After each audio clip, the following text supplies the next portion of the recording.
আমার বিয়ের পরে আমার বোনের বাসায় আমি প্রথম যেদিন যাই, আমি শুধু তাকিয়ে তাকিয়ে তাদের ফার্নিচারগুলোই দেখছিলাম। ঘরটা কত সুন্দর করে সাজানো গোছানো, প্রত্যেকটা সদস্যের জন্য আলাদা আলাদা আলমারি, অথচ আমার ঘরে একটা আলমারিও নেই। এটা ভাবতেই যেন বুকের মধ্যে কেমন করে উঠলো। ঘরের সৌন্দর্য বাড়ে ফার্নিচারে, আর নারীর সৌন্দর্য বাড়ে অলংকারে। এই দুটোর কোনোটারই কমতি নেই আমার বোনের। নিজের গলার দিকে তাকিয়ে দেখলাম খুবই পাতলা একটা চেন, লজ্জায় সেটা ঢেকে রাখলাম। হঠাৎ করে বোনের ডাকে যেন ভাবনার জগৎ থেকে ফিরে আসলাম। আমার বোন বলতে লাগলো, শুধু এদিক সেদিক তাকালেই হবে? খাবার তো সামনে রয়েছে, জলদি এগুলো শেষ করো। বড় আপাকে কিভাবে বলবো খাবার যে আমার গলা দিয়ে নামছে না, তবুও ভদ্রতার খাতিরে খাচ্ছি, কিন্তু মনের মধ্যে কেমন যেন একটা না পাওয়ার আফসোস হচ্ছে। খাওয়া শেষ হওয়ার পর আপা তার বাড়ির চারদিকে ঘুরিয়ে দেখাচ্ছে, আমিও মুগ্ধ হয়ে দেখছি সবকিছু। এরই মধ্যে তিনি দেখতে পেলেন তার একটা টব ভেঙে গেছে। মুহূর্তেই তার মন খারাপ হয়ে গেল। টবটার জন্য তিনি যেন কেমন করতে লাগলো। আমি অবাক হয়ে মনে মনে ভাবছি, এত বড় লোক হয়েও সামান্য একটা ফুলের টবের জন্য এমন করছে। তিনি বোধহয় আমার অবাক হওয়াটা বুঝতে পেরেছিলেন, কিন্তু তখন কিছুই বলেননি।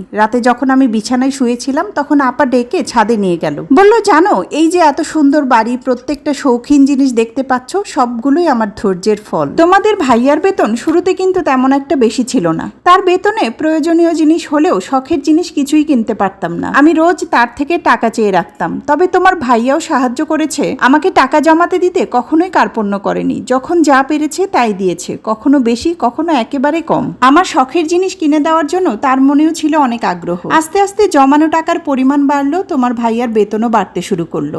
এখানকার কোনো ফার্নিচারই একসাথে বানানো নয়। আমার সংসার জীবনের শুরু থেকে একটা একটা করে করেছি, শূন্য থেকে শুরু করে আজ আমার ঘর পরিপূর্ণ। প্রত্যেকটা জিনিসের প্রতি আমার মায়া জড়ানো। দীর্ঘ অপেক্ষার পর সবকিছু গোছাতে পেরেছি। তাই আমার সামান্য টব ভেঙে গেলেও আমার প্রচুর কষ্ট হয়। আমি এক নাগারে আপার কথাগুলো শুনছিলাম, কিন্তু আপার লাস্ট কথাটাই লজ্জা পেয়ে মাথা নিচু করে ফেললাম। রাতে ঘুমানোর সময় ভাবছি, আপার বিয়ে হয়েছে 30 বছর। কারো 30 বছরের সংসারের সাথে নিজের তুলনা করা মোটেও ঠিক না। মনে মনে অনুতপ্ত হলাম। আজকে বুঝতে পারলাম নিজের অবস্থানে থেকে সন্তুষ্ট থেকে ধীরে ধীরে চেষ্টা করতে হয়। অন্য কারো চাকচিক্য দেখে তার মতোই পাওয়ার জন্য কখনো আফসোস করতে হয় না। একদিন আমারও একটা ঘর হবে, হবে পুরো ঘরটা মনের মতো করে সাজানো। কখনো কারো সংসারের দামি কিছু দেখে কিংবা কারো গায়ের দামি পোশাক দেখে কখনো হীনমন্যতায় ভুগতে হয় না। শখ থাকা ভালো, তবে নিজের ইনকাম 5 টাকা হলে 500তে চোখ গেলেও মানানসই। কিন্তু 50,000 টাকার জিনিসের দিকে যখন চোখ যায় তখন সেটা উচ্চ বিলাসিতাই হয়ে যায়।